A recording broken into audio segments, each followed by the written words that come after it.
What's up, everybody? This is Sparrow with a Gun from Sleepless Night Studios, and I'm bringing you another episode of the How to Train Your Turtle series.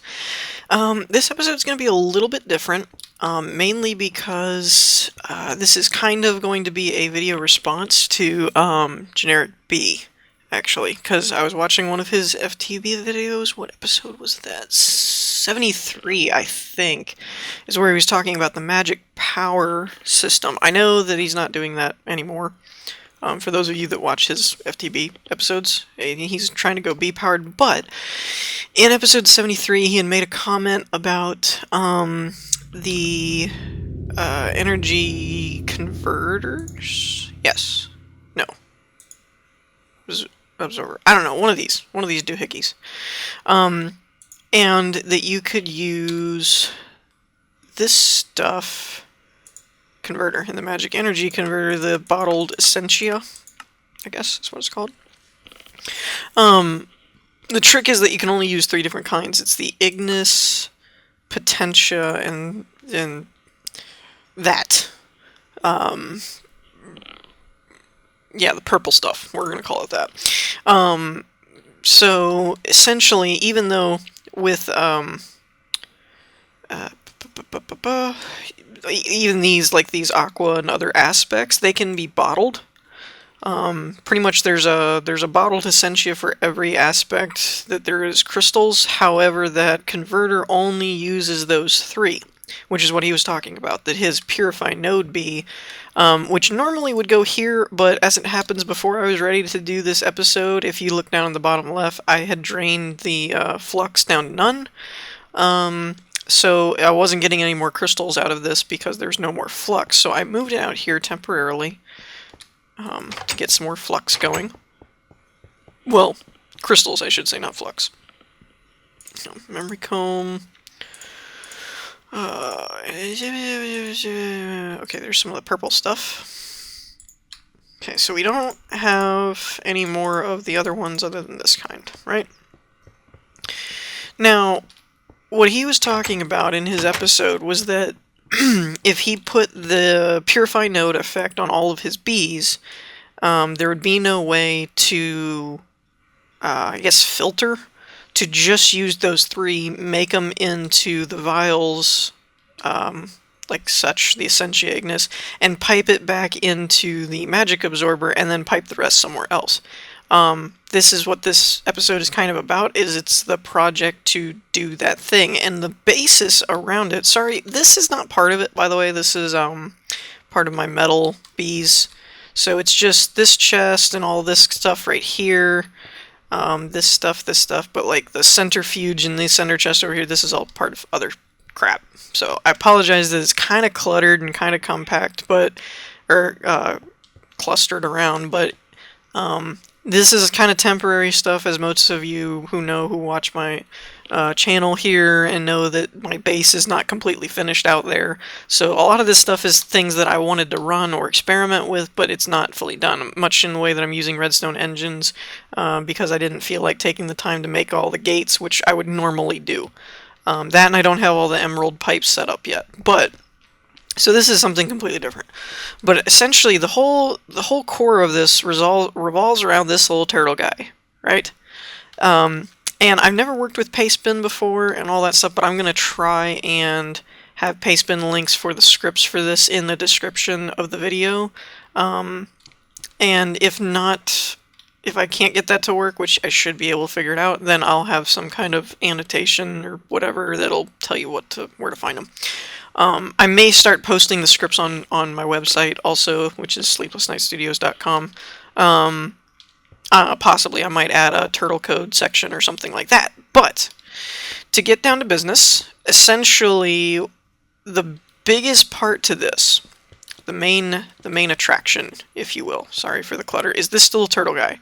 And this is, I don't think it's in the NEI. It might be because I've made one now, but I don't think it comes up. No, it does not come up. So this guy happens when you take the Goggles of Revealing and craft it next to a turtle. Okay? It's not in the NEI that I'm aware of. but it is a craftable recipe. I don't know.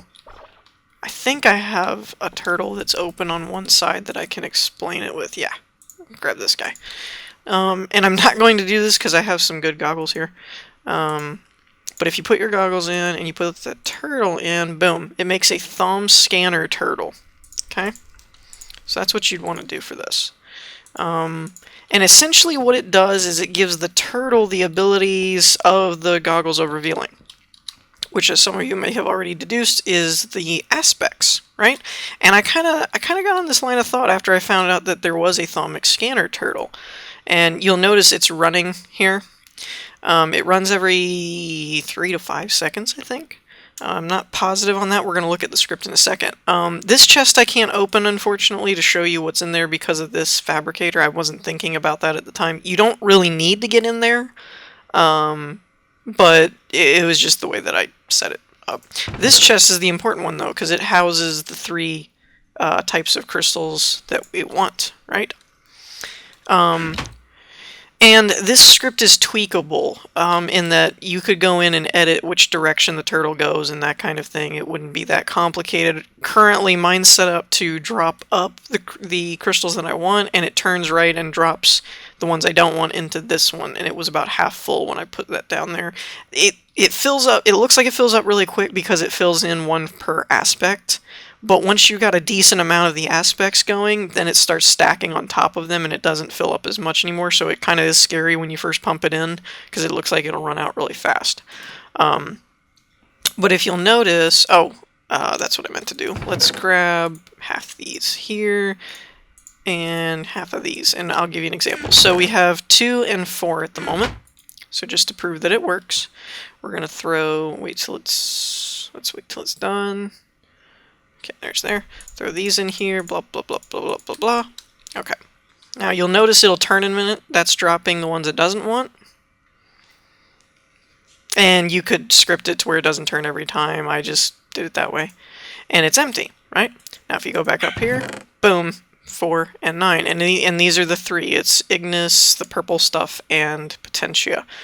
These are the 3 that you can use. Now,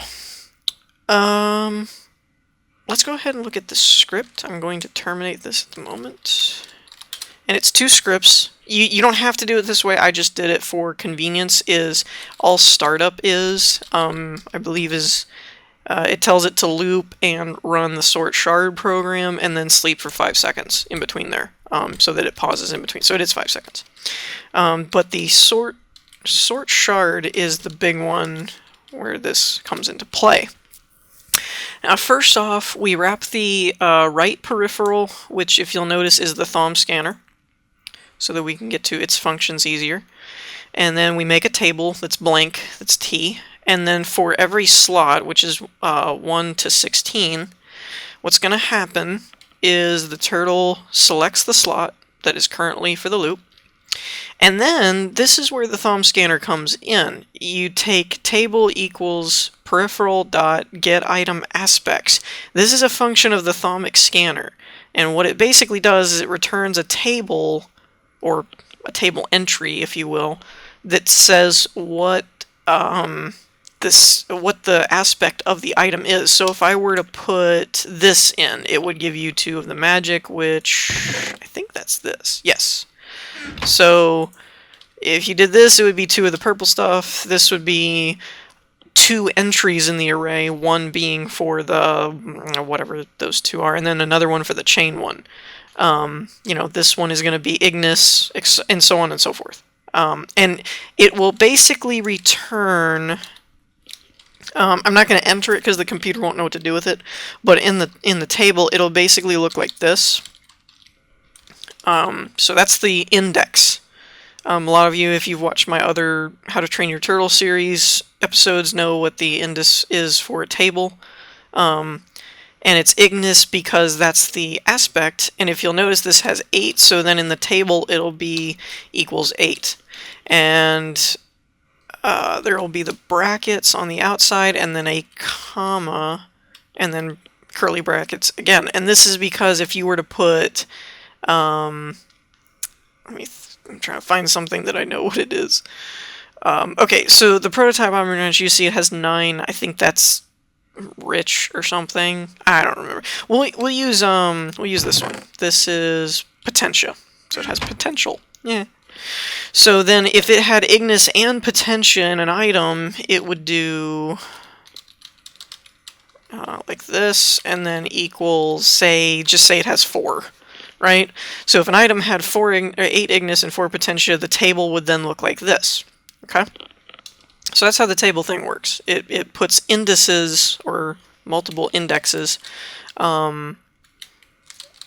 named for each aspect. That's what the get item aspect does. So T will equal this item. Now, it's important to note I'm not adding to the original table here, so each time this loop runs, the table will only contain the contents of whatever aspect is for the currently selected item. So if you've got this here and this here, the first time it's going to say Ignis 8, and then the next time it's going to say the purple stuff 2, right? It's not going to add to each other, and that's important because it's a way of filtering. So the next line is a if sequence that says if the table is not equal to nil, which translates to if the table's not empty. Because you will find, I was getting a lot of errors when you would just do something like this, because it would go through things and find slots that didn't have any aspects because the slot was empty, and then it was returning really weird values and it was screwing everything up. So this line's important because it checks if it's not empty, otherwise it moves on. So if it's not empty, we use the 4 key value in pairs sequence, which for those of you that don't know what this is, took me a while to figure it out or wrap my head around it completely. It's a for loop that takes the index, which as we saw, the way this would work is it would be Ignis, and then the value would be 8, so whatever's past the equal sign.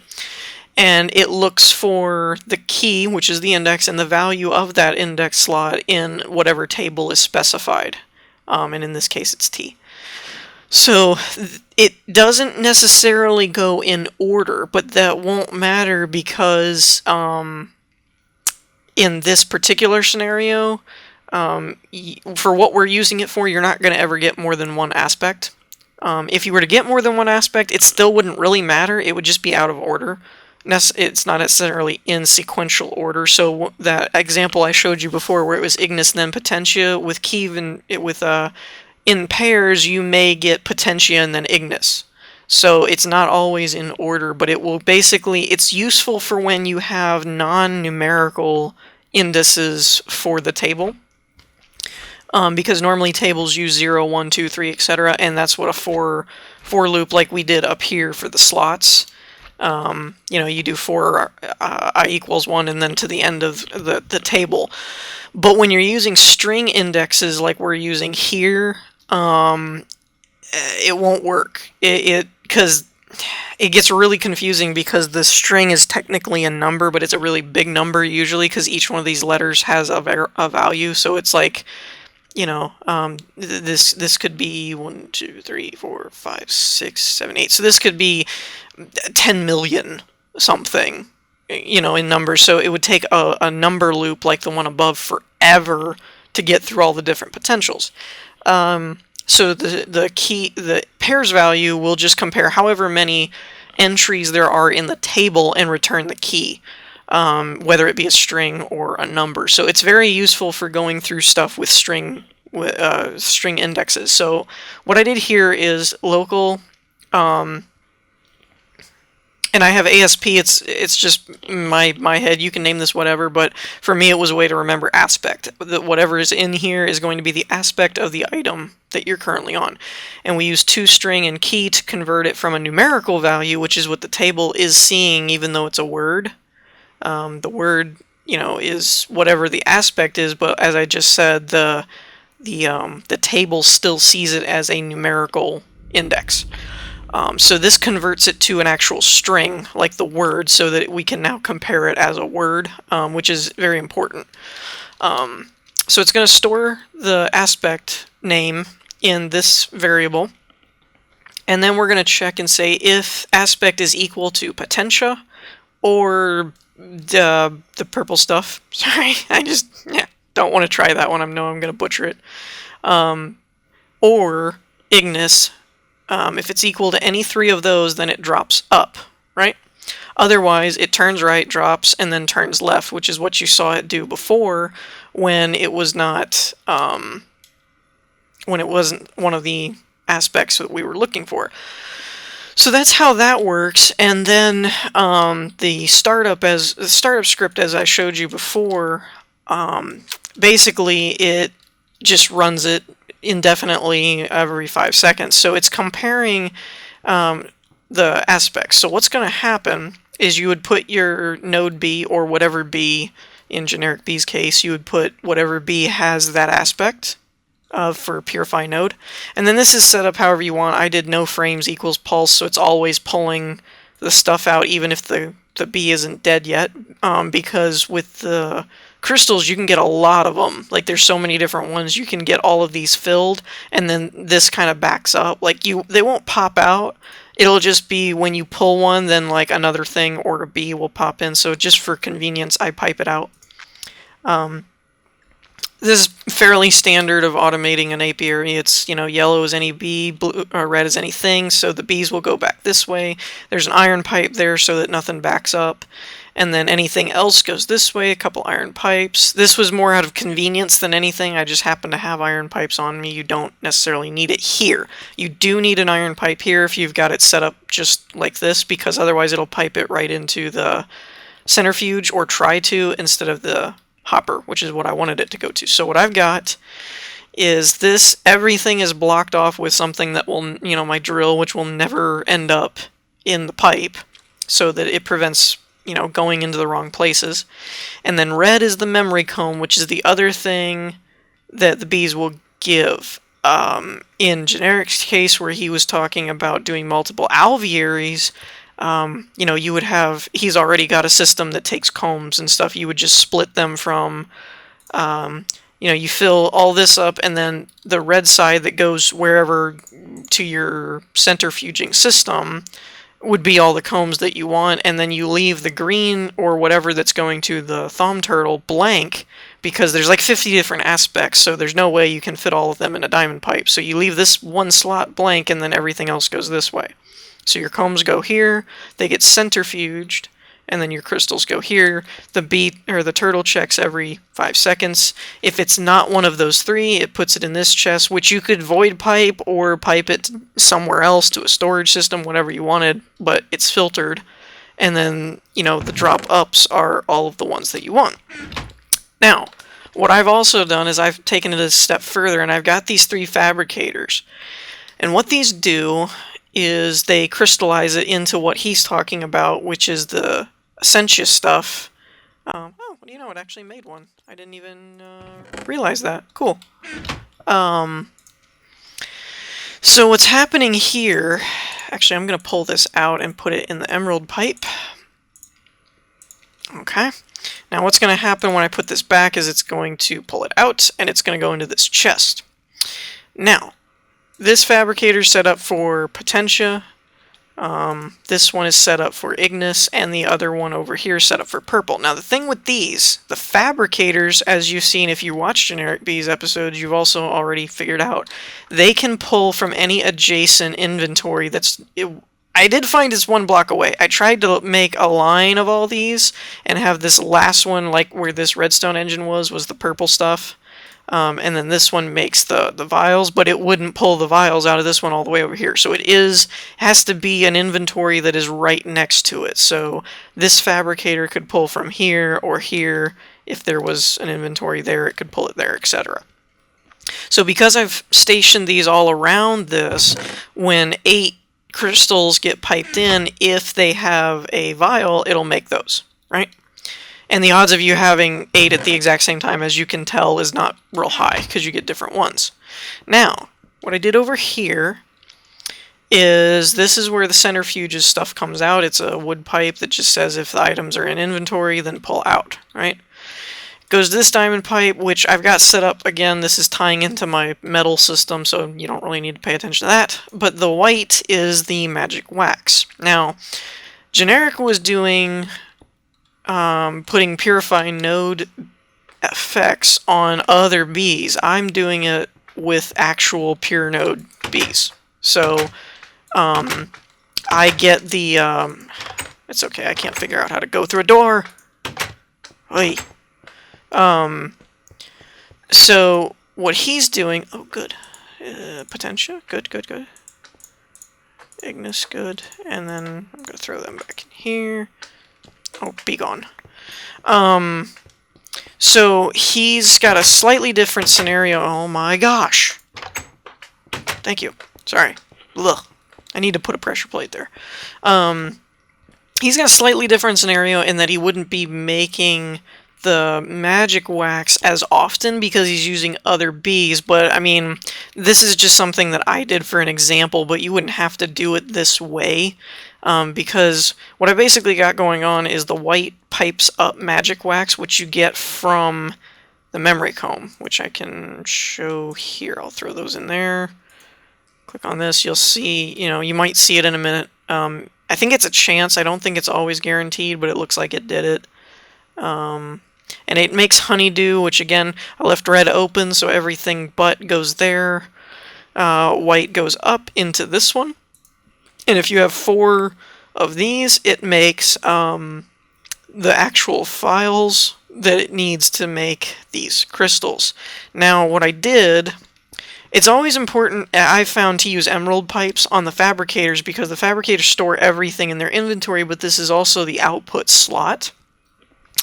So if you put just a wood pipe on here, it would also pull out the magic wax, which you don't want to do. You want it to build up until you get enough to make stuff. So I use emerald pipes, and it works like a wood pipe, but you can specify I only want to pull that item.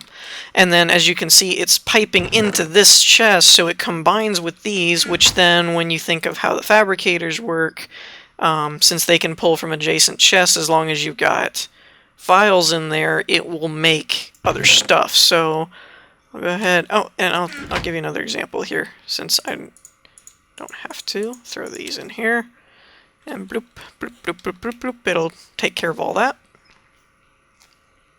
And I should end up with, yeah, 3 there, 5 there. So, works pretty good. It filters out those 3 things, which is cool. And then also, these over here have the emerald pipes for their respective files, and they all end up back at this chest, which I cannot open. Here. Which then, in theory, again, I didn't take it this far, but in theory, all you would need then is some kind of wood pipe or something like that, and have it, you could put the energy converter right here with a construction pipe and a red gate and all that says if the energy absorber is empty, turn a redstone signal on, and then a wood pipe that says if a redstone signal is on, pipe things out of this chest. And you could do something like that, and it would just take all of the energy vials and just pump them into the energy converter, which is what he was talking about, is recycling the crystals, but only the ones that you needed. And then all of these you could wood pipe out to a void pipe, or your rest of your storage room, or whatever you wanted. So, for example, since I have one made, I'll throw this in here, it'll get piped out, and you'll see it go along there. And the same with this one over here, it's just for the purple stuff. And I think, is there enough? Yes, there's 9. Okay, so, as a test thing here, I'll throw a few of these in here, throw these in here, and you'll see them, you're seeing them pipe out. And they'll go into this chest, which had already made 1. And obviously you're not going to make that many that fast, because these bees don't make a crap ton of the memory combs like some of the other species. But now it is important to note, I have it set up that way. You could, if this weren't here and I wasn't tying in like 4 other different systems, but if this pipe weren't here, you could actually have a setup for, I think it's Timely or Lordly, maybe? One branch of the Thaumic bees makes those memory combs like crazy. I think it's the Timely or Lordly species. It might be Doctoral. I think that's further along the line too. But they make them just so fast. And so if you did that, you could pipe those into there, and then, you'd actually have some of these files made fairly quickly. It would make quite a bit of them. But so there's some in there, so if I were to get more shards or whatever, you could pipe it in there. So I have, one example is right here, but in Generik's case, when he's got like the alvearies going and he has all of them with the purify node and wanting to pipe all of them, this would be the end of the line. And, all of your bees would actually be out over here, and all of the crystals would tie into one pipeline and go to this system. You wouldn't have just one alveary here. But the pipeline that has, okay, here's the combs, go this way, crystals go that way, would all tie in from all your other bees and connect there. All your crystals go to the turtle and he sorts them. All your combs go further on to that sorting system that he has in his mega alveary and all that. So that's one way to do it. I know there's a couple other ways. I think I never actually tried it, but I think you could actually do this with what's the name of it? Interactive sorter, computer craft also, because if you'll notice, even though this is 26355 and this says 26355, this is 6 colon. And this has 9. Now to a diamond pipe, which is what he was talking about why it wasn't sorting for him, to a diamond pipe, I think they're the same. I think that's the identical item number, and it might even be the same for emerald pipes, I'm not sure. But to an interactive sorter doesn't use those colon numbers. They would each have their own different ID numbers. So you could set up an interactive sorter much in the same way, but with doing the Thaumic one like this, it allows you to do it in one block, where an interactive sorter would take up 2. The only real difference there, it would be a little bit more tricky to code, I guess. The script would probably be a little longer, because you've got to sort through item numbers and stuff. It would probably come out about the same, honestly, because you wouldn't have the table things and stuff. It would just compare the item number to the slot, and then if that item number matched one of the 3 item numbers you're looking for, you could do it that way too. The biggest difference is, again, it would take up 2 blocks, and so you would have the sorter where the turtle is, and the turtle would be back here or under there type of thing, but it wouldn't have to rotate because you could just tell it to go up or down. And in that case, if you used an interactive sorter to do that, you could also use a computer, since it wouldn't have to move. You wouldn't need a turtle. Now, the reason that I ended up going with this is because since I figured out a way to code for it, it's resource-wise cheaper, because all you need is a turtle and then the goggles of revealing, which is like, I think 6 gold, no, 10 gold, 2 water shards, I think, it's the blue ones. Yeah, water shards. So it's 2 water shards, 10 gold, and like 4 leather or something. Like, not really that expensive at all compared to an interactive sorter, which I think requires like 4 diamond or something. So it's not a big deal, but I liked that it was 1 block and it was cheaper, and it effectively does the same thing, is all. So, yeah, I saw that episode and I just thought, I think I can figure out a way to fix that kind of thing. So this it's not the most compact. There are probably more compact ways to do it. For example, you could have the fabricator right here. Or, you could do it. That actually wouldn't work because you'd still have to pipe it into the chest or whatever. So there's ways to do it, honestly, though, this isn't as compact because of my current situation. I built it around this thing because I was trying to fix this node, which I effectively did. But if you were just like in Generik's case, where he's got the big alveary and a lot of room to move, you could easily make this more compact, way less confusing looking, and much easier to work with. This was just me building with what I had in the space and room that I had to work with for the node that I wanted to get clean. And again, none of these redstone engines are necessary once you get the filter set up for the for the emerald pipes, you could replace all of them with gates. The Antarctic gates would slim it down a lot and make it way less complicated, and stuff like that. So I hope this may help other people. I hope this helped Generik if he decides to use this idea. But it's whatever. I hope you guys enjoyed and learned something. I didn't even know these thaumic bees or thaumic turtles existed actually until researching to see if I could figure out a solution to his problem. And then I read up on that and I was like, well, that falls into turtles, so let's do a turtle episode on it. So I hope you enjoyed. If nothing else, this is a good way to fix your nodes if you do a lot of Thaumcraft, because you can set up either the pure bees or any bee with the purify node effect. And then you could set up a system like this that, and it's also important to note, I did this right on top of everything just because I was here and I wanted to work the logic out, and this was the easiest way for me to do it.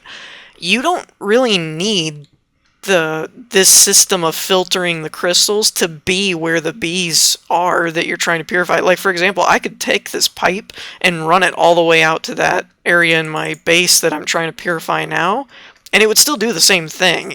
That's what I was meaning about Generik's. In his situation, this would be at the end of the alveary, along with all of his other comb sorting mechanics. It wouldn't have to be down in with the bees, it's just where the crystals have to go to get filtered is all. So that's another important thing to note, that you don't have to keep moving this and set it all back up or anything. You would set it up once and then just pipe all of your crystals to it. So I hope this helped. I hope you all enjoyed. If you did, leave a like, and I'll see you all next time. Peace!